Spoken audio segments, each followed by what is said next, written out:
মোক যদি কোনোবা পঢ়াব খোজে মই পঢ়িম, মোৰ পঢ়িব বহুত ইচ্ছা আছে।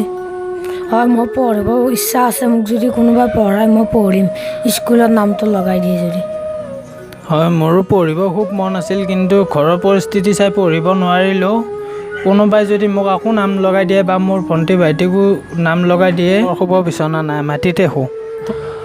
নমস্কাৰ, মই লোহিত নাথ আৰু আজি মই আহি আছোঁ বাইহাটা চাৰিআলিৰ ৰাধাকুছি নামৰ জেগা এটাত। তোমাৰ নামটো? নমস্কাৰ, মোৰ নাম মন ডেকা। মোৰ বয়স 15 বছৰ আৰু মোৰ ভাইটি ভণ্টি। মোৰ মা ঢুকুৱা প্ৰায় 8-9 বছৰে হ'ল আৰু দেউতা ঢুকুৱা 13 দিন হ'ল। এতিয়া ভাইটি ভণ্টিৰ কোনোৱে নাই, ময়ে আছোঁ অকলে। আগৰ পৰা কাম কৰি আছিলোঁ, পঢ়া টাইমত পঢ়া বাদ দি কাম কৰি আছোঁ। মানুহৰ ঘৰত হাজিৰা কৰোঁ, য'তে যেনেকৈ যি কাম পাওঁ তাকে কৰোঁ। এতিয়া আগতে দেউতা আছিল, হ'লেও এতিয়াতো ভাইটি ভণ্টিক কেনেকৈ সংস্থাপন দিম তাকে ভাবি আছোঁ মই।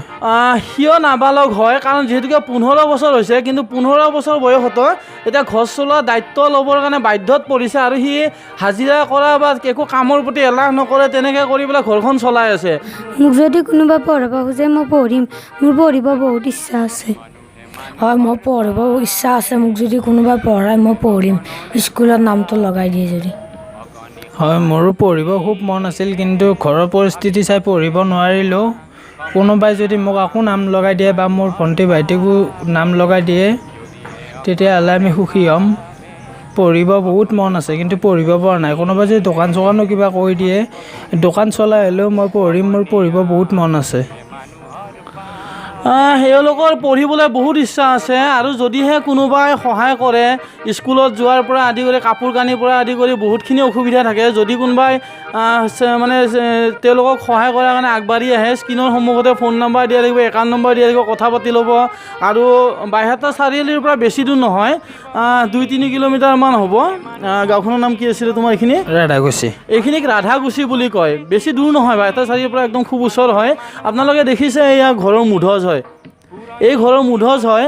আৰু এইপিনে আপোনাৰ এইবিলাক দেখিছে, তাৰমানে ঘৰৰ তলত একো ফিনিচিং নাই, এইপিনে মাটি নাই, তাৰমানে এনেকুৱা এটা অৱস্থাত। আৰু গম পোৱা মতে গেছৰ ব্যৱস্থাও নাই এওঁলোকৰ মানে বনোৱাৰ কাৰণে। আৰু শুবৰ কাৰণে বিচনা আছেনে নাই? নাই, শুব বিচনা নাই, মাটিতে শুওঁ। তোমালোক মাটিতে শুই আছা? হয়। এওঁলোকৰ খোৱাতো অসুবিধা হৈ আছে আৰু পিন্ধা কাপোৰ কানিৰ ক্ষেত্ৰতো যথেষ্ট অসুবিধা আছে, কাৰণ যিহেতুকে গোটেই ওচৰে পাজৰে ইমান এটা সুবিধাজনক নহয়, মানে ধৰক ধনী সেনেকৈ নাই, চবৰে অসুবিধা আছে। তেনেকুৱা এটা অৱস্থাত তেওঁলোকে আছে। গতিকে মোৰ এটা কথা বাৰম্বাৰ এটাই অনুৰোধ যে জীয়াই থকা পৰিয়ালটোক সহায় কৰিবলৈ আগবাঢ়ি আহক, জীয়াই থকা পৰিয়ালটোক সহায় কৰিবলৈ আগবাঢ়ি আহক, কাৰণ এওঁলোকৰ জীয়াই থকাৰ ইচ্ছা আছে তাৰমানে। আৰু বয়সো কম। আৰু ই ভাইটিয়ে ক'লে বহুত দুখ মনেৰে কৈছে যে মই স্কুল এৰি দিছোঁ, কাৰণ নোৱাৰে কাৰণে, অভাৱৰ কাৰণে। আৰু চৰকাৰৰ যিখিনি সুবিধা আছে, হয়তো গোটেইখিনি সুবিধা তেওঁলোকে পোৱা নাই, কাৰণ স্কুলৰ ক্ষেত্ৰতে হওক বা কিবা তেনেকুৱা বহুত ধৰণৰ থাকে।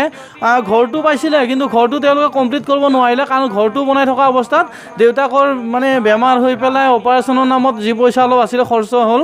তেনেকৈ এতিয়া ঘৰটো দৰ্জা নাই, খিৰিকী নাই, আৰু তেনেকৈ তাৰমানে এই কণমানি তিনিটা থাকে। তাৰমানে মই বাৰম্বাৰ অনুৰোধ জনাইছোঁ যে চৰকাৰী কোনোবা বিষয়া হ'লেও আহক, আৰু মানে কোনোবা দয়াৱান ব্যক্তি কোনোবা আগবাঢ়ি আহক, আগবাঢ়ি আহি পৰিয়ালটোক সহায় কৰক, কিবা এটা ব্যৱস্থা কৰি দিয়ক সিহঁতৰ চলাৰ কাৰণে।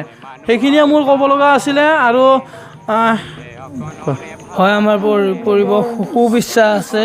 যদি কোনোবাই পঢ়ায় আমি পঢ়িম, আমাক ঘৰত পঢ়ালে আমি নিশ্চয় পঢ়িম। এতিয়া মই এইটো বস্তু ক'ব বিচাৰিছোঁ যে আজি গোসাইগাঁৱত যেতিয়া ফেমিলিটোৱে ছুইচাইড কৰিছে, ছুইচাইড কৰাৰ পিছত হেজাৰ হেজাৰ মানুহে মানে দুখ প্ৰকাশ কৰি আছে, তেওঁলোকক সহায় কিয় নকৰিলোঁ, তেনেকুৱা মানে বহুতখিনি দুখ প্ৰকাশ কৰি আছে মৰাৰ পিছত। গতিকে আমাৰ সমাজখনত এই বস্তুটো যে মৰাৰ পিছত খবৰ লোৱা মানুহৰ সংখ্যা বহুত বেছি, কিন্তু আজি এটা পৰিয়াল আজি যিমান কষ্টত আছে, আৰু এটা বস্তু ঠিক যে আজি এই পৰিয়ালটো চোৱা চিতাৰ দায়িত্বত কোনো নাই পিছলৈকে। তাৰমানে এনেকুৱা এটা পৰিৱেশত কালি এই পৰিয়ালটোৱে যদি ছুইচাইড কৰে, কিবা এটা অঘটন ঘটায়, সেইটোৰ কাৰণে দোষী কোন হ'ব? তাৰমানে গতিকে আমাৰ সমাজখন তাৰ কাৰণে দোষী হয় যে জীয়াই থকা মানুহখিনিক সহায় কৰক অকণমান। মৰি যোৱাখিনি যিটো হ'ল, কিন্তু আজি যিটো পৰিয়াল জীয়াই আছে, আজি দেউতাকৰ সকামৰ আজি কিমান দিন হ'ল দেউতা ঢুকুৱা? 13 দিন। আজি দেউতাক ঢুকুৱা মাত্ৰ 13 দিন হৈছে।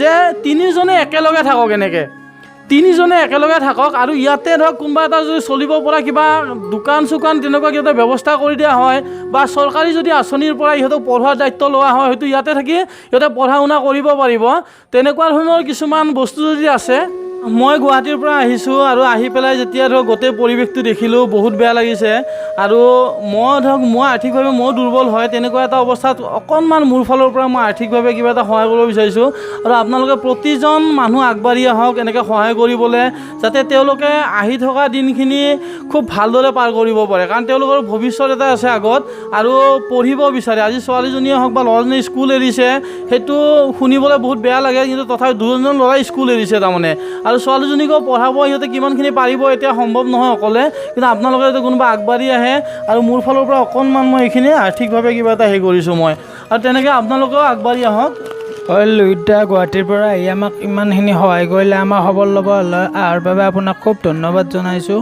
আমাৰ দুখবিলাক যিয়ে ৰাইজৰ আগত প্ৰকাশ কৰিছে আপোনাক বহুত বহুত আমি ধন্যবাদ জনাইছোঁ আপোনালোকে যেনেকৈ পাৰে আমাক সহায় কৰক তেতিয়াহে আমি চলিব পাৰিম